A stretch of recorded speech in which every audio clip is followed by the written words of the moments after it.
Office থেকে এসে সংসারে মেলা কাজ থাকে, অনেক কাজ থাকে, তারপরে হচ্ছে রান্না তার মধ্যে একটা।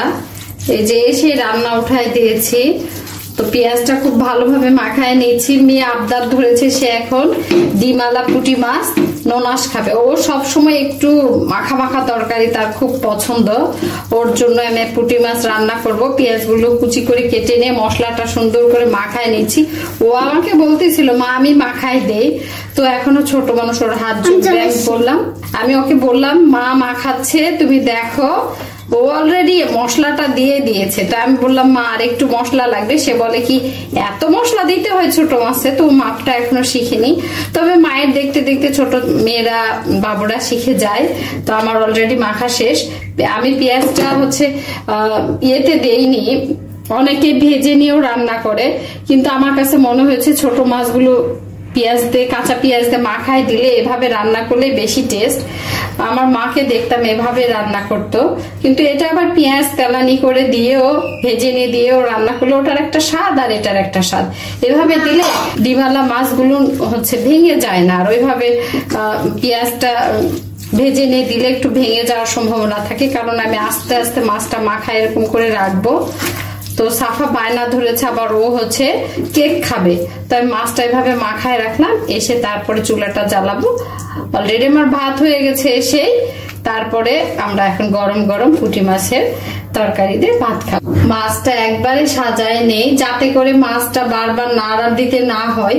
মাছটা এরকম সাজায় দেখতাম মাকে সেজে রাখতো, কারণ মাছের উপর মাছ থাকলে আরেকটা মাছ ভালোভাবে সিদ্ধ হবে না। তো মাছের উপরে আস্তে আস্তে পেঁয়াজ গুলো দিয়ে নিচ্ছি। আসলে বর্ষার সময় বৃষ্টি হলে কেন জানি মাছের স্বাদটা বেড়ে যায়।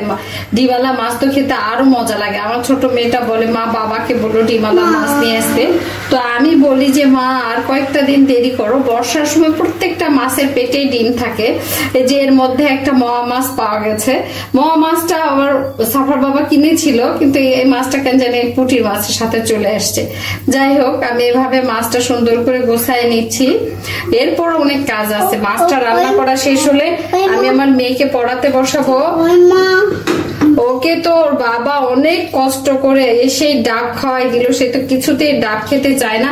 এখন সে বলে কি ডাব খেলে আমাকে কি দিবে। তোর বাবার সাথে বায়না ধরেছে, এখন টোলান্ট হচ্ছে কেক খাবে। তো ও জানে মা কেক খায় না, ও বলে কি মা বাবা আমার হচ্ছে কেক খেতে ইচ্ছে করছে, তাহলে আমি ডাব খাবো। যাই হোক, ওর বাবা অনেক চেষ্টা করে ওকে হচ্ছে ডাবের পানিটা 1 গ্লাস খাওয়াইলো। তো এখন ও আমাকে নিয়ে বাজারে যাবে, তাই আমি এই মুহূর্তে তো হচ্ছে জালটা দিব না, কারণ আমরা এখন একটু বাইরে বের হবো। এসে সব রেডি করে রাখছি, রেডি করে রাখা হলে রান্নাটা সহজ হয়।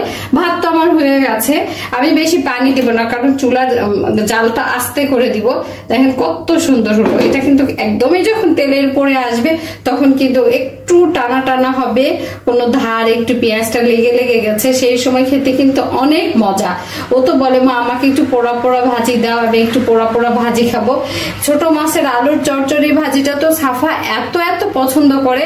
আজকে আমি একটা চচ্চড়ি করেছিলাম, সামান্য একটু বরবটি দিয়েছি। সে বলে কি না ফ্রেশ আলু দিয়ে আমাকে ভাজি করে দিবা ছোট মাছ দিয়ে, কারণ ওই আলু দিয়ে ছোট মাছটা যে ভাজিটা আমি করি একটু মানে চুলার মধ্যে মানে গায়ের মধ্যে ধরে ধরে যায়, ওটা আমার মেয়ের খেতে অনেক পছন্দ হয়। এভাবে আপনারা করে দেখবেন, সত্যি সত্যি খেতে কিন্তু অনেক মজা, মুখরোচক একটা খাবার। আল্লাহ হাফেজ।